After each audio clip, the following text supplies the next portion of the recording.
Good morning. मैं मोहित कटारिया स्वागत करता हूं आपके अपने यूट्यूब चैनल न्यू फिजिक्स पर। प्यारे बच्चों, हम आपको भौतिक विज्ञान में लेसन नंबर 2 के नोमेरिकल करा रहे थे, जिसमें हमने कल आपको लगभग 8-6-7 के करीब नोमेरिकल कराए थे जो यूपी बोर्ड में पूछे गए थे, जो अक्सर यूपी बोर्ड के एग्ज़ाम में भी बनते हैं। उसमें कुछ हम क्वेश्चन आपके लिए होमवर्क के लिए दिए थे कि आप होमवर्क करने के लिए कि आप इन क्वेश्चनों को करना। तो जिन बच्चों ने क्वेश्चन किए होंगे वो बहुत अच्छा है, लेकिन जिन बच्चों ने क्वेश्चन नहीं किए हैं और उनसे नहीं बने हैं तो मैं उनको रिवाइज करा रहा हूँ कि कैसे क्वेश्चन करना था। और जिन बच्चों ने क्वेश्चन किया है वो अपना आंसर क्या कर सकते हैं, मैच कर सकते हैं कि हमारा आंसर ठीक है। तो क्या था क्वेश्चन नंबर 9 था, एक समान विद्युत क्षेत्र E 2I cap plus 3J cap -4 के कैप वोल्ट प्रति मीटर में एक पृष्ठ के क्षेत्रफल ए कैप बराबर ए वेक्टर बराबर 8J कैप मीटर स्क्वायर से गुजरने वाला विद्युत फ्लक्स की गणना करो। सन 2014 में पूछा गया ये क्वेश्चन था। तो हमें क्या क्या दिया हुआ है, विद्युत क्षेत्र दिया हुआ है और क्षेत्रफल वेक्टर दिया हुआ है। तो जब हमें विद्युत क्षेत्र दे रखा हो और क्षेत्रफल वेक्टर दे रखा हो तो हमने आपको एक फॉर्मूला बताया था विद्युत फ्लक्स का कि किसी पृष्ठ से गुजरने वाला विद्युत फ्लक्स क्या होता है, E vector dot A vector. तो हमारे पास ई वेक्टर का भी मान है और ए वेक्टर का भी मान है, तो इन दोनों का मान रख देंगे फॉर्मूले में। तो फॉर्मूला ये रहा फाई बराबर ई डॉट ए, ई का मान रखेंगे, डॉट लगाएंगे और जे। तो हमने कक्षा 11 में डॉट प्रोडक्ट पढ़ी थी। डॉट प्रोडक्ट में क्या होता है कि आई वाले के साथ मल्टीप्लाई, जे वाले के साथ और के वाले के साथ क्या करता है, मल्टीप्लाई करता है। तो हम देख रहे हैं कि इस साइड में तो केवल जे है, नहीं तो के नहीं है और आई नहीं है। तो जो जे है ये केवल इस जे के साथ ही मल्टीप्लाई करेगा, बाकी एज इट इज रहेगा। तो जब 8 3 से मल्टीप्लाई करा 24 आ जाएगा। और हम जानते हैं कि जे डॉट जे क्या होता है, 1 के बराबर होता है। यहाँ पर ये क्या हो जाएगा, डॉट हो जाएगा, ये जे है, यहाँ पर ये जे कर लेंगे तो 8 तिया 24 और जे डॉट जे कितना हो जाएगा 1। तो आंसर आ जाएगा 24 वोल्ट प्रति मीटर। नेक्स्ट क्वेश्चन, किसी घन के केंद्र पर 10 माइक्रोकूलाम का एक आवेश रखा है। घन के एक फलक से निकलने वाला विद्युत फ्लक्स की गणना कीजिए। सन 2011 में पूछा गया ये बोर्ड का प्रश्न है। क्या कह रहा है कि एक घन है हमारे पास,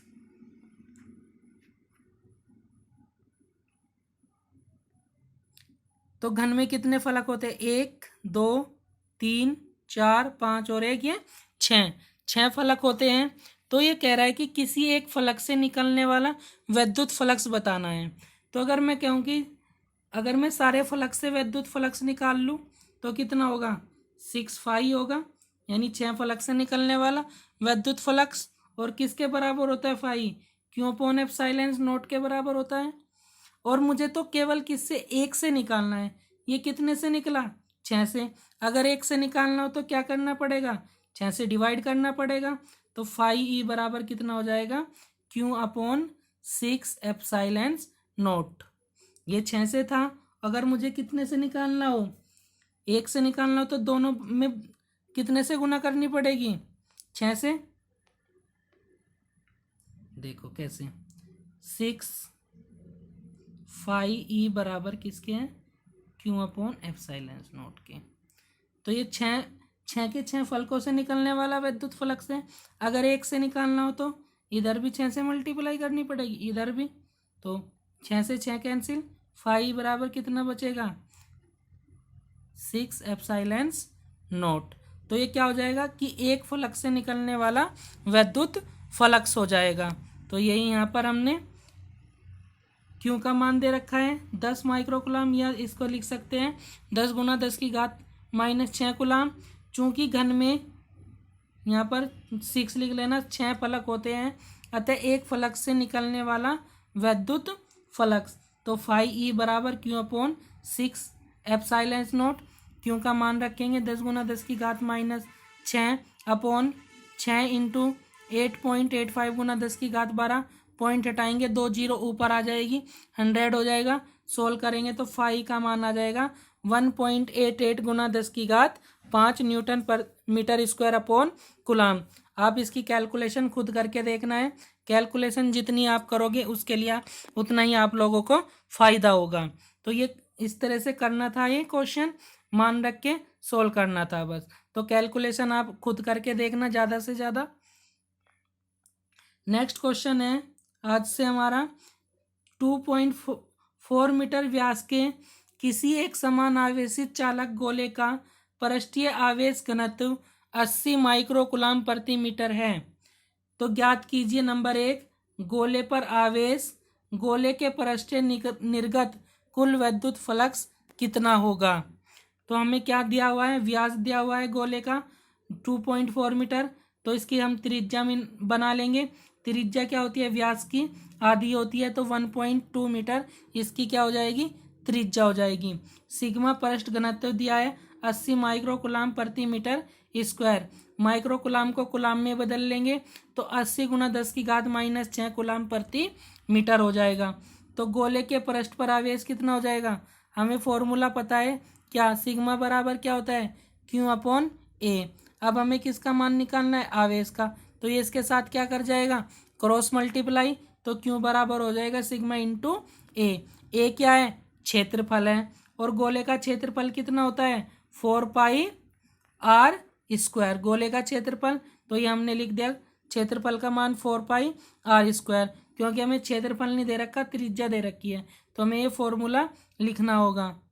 तो यहाँ से अब मान रख देंगे, सिग्मा का मान 80 गुना 10 की घात -6, 4 एज इट इज, पाई का मान 3.14, त्रिज्या का मान 1.2 है, तो इसका स्क्वायर करेंगे तो 2 बार लिख सकते हैं, और इसको पूरे को सोल्व करेंगे तो जब हमारा आंसर आ जाएगा 1.45 गुना 10 की घात -3 कूलाम। इतना क्या होगा, उस पर आवेश होगा, किस पर, गोले पर। अब हमें गोले के पृष्ठ से निकलने वाला विद्युत फ्लक्स निकालना है।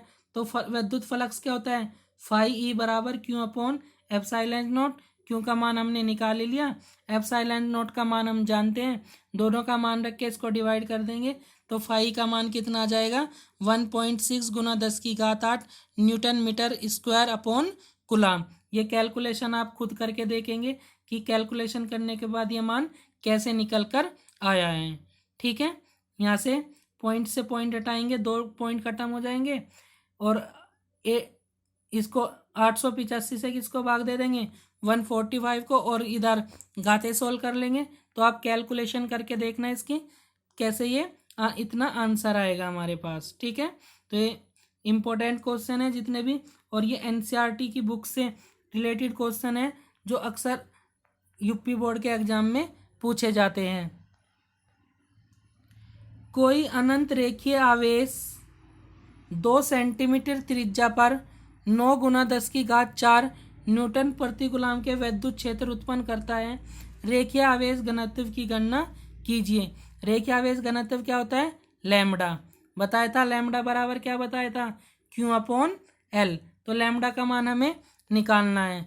तो हमने एक फॉर्मूला पढ़ा था, अनंत विस्तार की चादर के निकट विद्युत क्षेत्र की तीव्रता का, किसके पदों में, रेखीय घनत्व के पदों में। क्या, ई बराबर 1/4 pi epsilon naught 2 lambda upon are.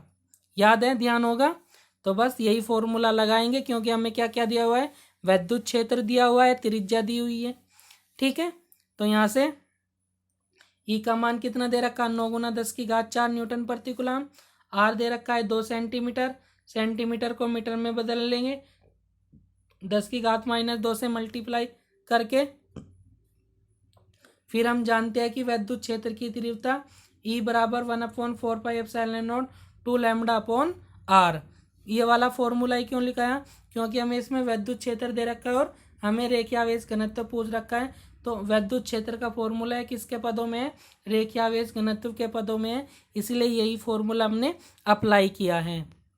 तो यहाँ पर मान रखेंगे, ई का मान रख देंगे 9 गुना 10 की घात 4, इसका मान हमें पता ही है 9 गुना 10 की घात 9 होता है, 2 लैम्बडा एज इट इज। त्रिज्या का मान रख देंगे 2 गुना 10 की घात -2, 9 से 9 कैंसिल हो जाएगा। यहाँ से ये 2 लैम्डा एज इट इज रखेंगे और इसकी इधर क्रॉस मल्टीप्लाई कर देंगे, तो 2 गुना 10 की घात 4 गुना 10 की घात -2, और ये 9 भी कहाँ ले आएंगे अपॉन में 10 की घात 9, ये 2 से 2 कैंसिल, तो हमारे पास ये 9 नीचे से ऊपर जाएगा तो माइनस का हो जाएगा, 9 और 2 11, 11 में से 4 गए तो माइनस के 7 कूलाम प्रति मीटर, तो लैम्डा का मान कितना आ जाएगा 10 की घात -7 कूलाम प्रति मीटर आ जाएगा। आगे देखते हैं नेक्स्ट क्वेश्चन, ये वाला most and most important question है, इस बार बन सकता है यूपी बोर्ड के एग्जाम में। तो क्या कहा है कि 500 न्यूटन प्रति कूलाम परिणाम के वैद्युत क्षेत्र में 10 की घात 4 -4 सेंटीमीटर त्रिज्या की जल की एक बूंद स्वतंत्र रूप से वायु में लटकी है, जल की बूंद के आवेश की गणना कीजिए। एक बूंद है जल की, वायु में लटकी हुई है, तो जल की बूंद है, बूंद कैसी है गोल है, और बूंद में कुछ वजन होगा, वेट होगा, जो उसका वेट किस पर काम करेगा नीचे की तरफ mg, और चूंकि ये कहीं पर लटकी हुई है वैद्युत क्षेत्र में, तो इस पर एक वैद्युत बल भी काम करेगा E Q इंटू ई, क्योंकि हम जानते हैं F बराबर क्या होता है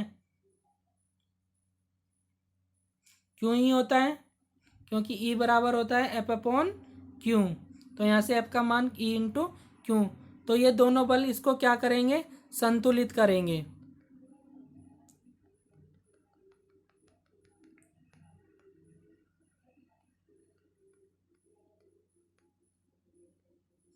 दोनों बल क्या करेंगे इसको संतुलित करेंगे, जिससे कि ये क्या है स्वतंत्रता पूर्वक हवा में लटकी रहे। तो यानी अब हमें क्या निकालना है आवेश का मान निकालना है, हमें कोई डाटा नहीं दिया हुआ है, बस इतना ही कहा है कि इतने 500 न्यूटन प्रति कूलाम का वैद्युत क्षेत्र है और जल की बूंद की त्रिज्या दी हुई है कि जल कितनी मोटी है या उसकी त्रिज्या इतनी है। तो बस इसी से हमें क्या निकालना है आवेश निकालना है। तो हम जानते हैं कि जब संतुलन की स्थिति में होगा तो क्या होगा क्यू ई बराबर mg के बराबर होगा। अभी मैंने बता दिया, ये चित्र भी मैंने यहाँ पर बना रखा है, जिससे कि ये बूंद क्या रहेगी संतुलन में, क्योंकि नीचे की तरफ बूंद का भार काम करेगा, ऊपर की तरफ विद्युत क्षेत्र काम करेगा, जिससे बूंद कहीं में रहेगी संतुलन में रहेगी।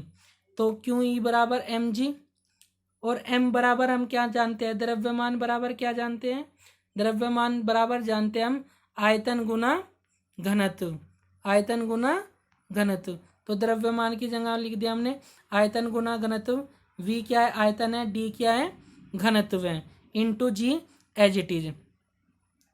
अब आयतन किसका, आयतन हमें लेना है गोल बूंद का, बूंद कैसी है गोल है, क्योंकि त्रिज्या दे रखी है, तो जो इसका आयतन होगा बूंद का तो वही लेना पड़ेगा। तो बूंद का आयतन कितना हमने मान लिया v मान लिया, और चूंकि बूंद गोल है और गोले का आयतन कितना होता है 4/3 पाई आर क्यूब, तो आयतन का मान कितना आ जाएगा 4/3 पाई आर क्यूब। और जो जल का घनत्व होता है, जल की जो डेंसिटी होती है वो होती है 1000 किलोग्राम प्रति मीटर क्यूब। ये मान आपको माइंड में सेट करके रखने हैं, क्योंकि इनका डाटा नहीं दे के रखेगा एग्जाम में, तो यहाँ से आपको यह चीज़ इसमें खुद इंक्लूड करनी है कि कैसे हम कंसेप्ट लगाएं जिससे हमारा आवेश का मान निकल जाए। देखो हमें पास और कुछ नहीं मान दे रखा, सिर्फ दो चीज़ दे रखी है, त्रिज्या दे रखी है और विद्युत क्षेत्र दे रखा है, और आवेश निकलवाने को कह रहा है। और ना तो हमें बूंद का द्रव्यमान पता कितना है, तो द्रव्यमान को हमने कहीं में कन्वर्ट कर लिया आयतन गुना घनत्व में। आयतन किसका ले लेंगे बूंद का, और घनत्व भी किसका लेंगे पानी की बूंद का, तो दोनों की मल्टीप्लाई करेंगे तो वो किसके बराबर हो जाएगा द्रव्यमान के। तो यहाँ से मान रखेंगे क्यू ई बराबर v का मान 4/3 पाई आर क्यूब, जल का घनत्व 1000 और g एज इट इज। अब यहाँ पर e का मान रख देंगे 500, 4/3 पाई 10 की घात, त्रिज्या कितनी दे रखी है 10 की घात -4 सेंटीमीटर, सेंटीमीटर को कहीं में बनाएंगे मीटर में, तो 10 की घात -2 से मल्टीप्लाई करनी पड़ेगी, 4 और 2 कितने हो जाएंगे -6 मीटर। त्रिज्या का मान 10 की घात -6 मीटर की घात 3, जल का मान 1000 इंटू 10, जी का मान हमने कितना ले लिया 10 मीटर प्रति सेकंड स्क्वायर। तो 5 दूनी, यहाँ से 500 से कट जाएगा, 1000, 2 बचेगा। इसको सोल्व करेंगे। सोल्व करने के बाद हमारे पास क्यू का मान आ जाएगा, क्यू बराबर 4/3, पाई का मान 22/7। ये यहाँ से 10 की घात कितनी हो जाएगी, 18, और यहाँ पर ये 2 बचेगा और 10। इसको सोल्व करेंगे तो क्यू का मान आ जाएगा 8.3 गुना 10 की घात -17 कूलाम। इसको यह वाली कैलकुलेशन आपको खुद करके देखनी है इतनी, कि ये मान ही आ रहा है या नहीं आ रहा है। तो ये यहाँ पर आज हमारा लेसन नंबर 2 कंप्लीट हो जाता है। तो इस तरह से हमारे 3 चैप्टर कंप्लीट हो गए हैं, लेसन नंबर 1, लेसन नंबर 2 और लेसन नंबर 3। सबसे पहले हमने लेसन आपको फर्स्ट कराया, उसके बाद लेसन हमने थर्ड कराया, क्योंकि फर्स्ट और थर्ड एक जैसे चैप्टर हैं।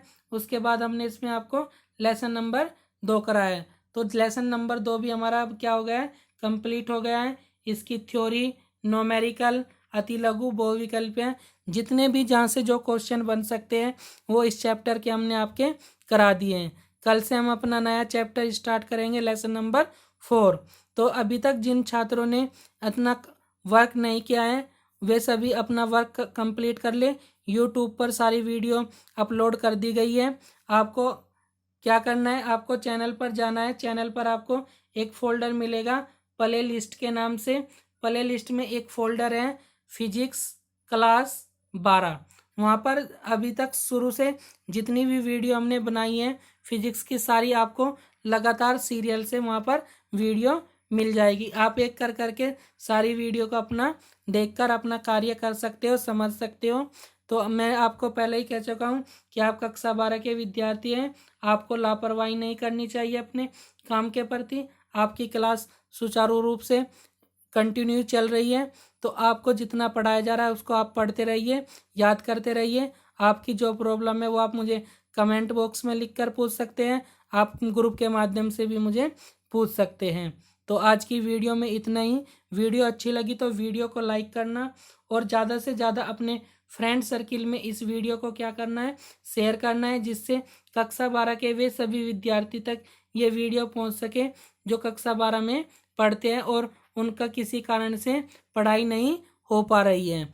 तो उन सभी बच्चों का हमें फ़ायदा करना है जो कक्षा 12 के विद्यार्थी हैं। तो ज़्यादा से ज़्यादा आप अपने फ्रेंड में, अपने रिलेशन में जहाँ भी हो, वीडियो को शेयर करें। तो आज की वीडियो में बस इतना ही। धन्यवाद।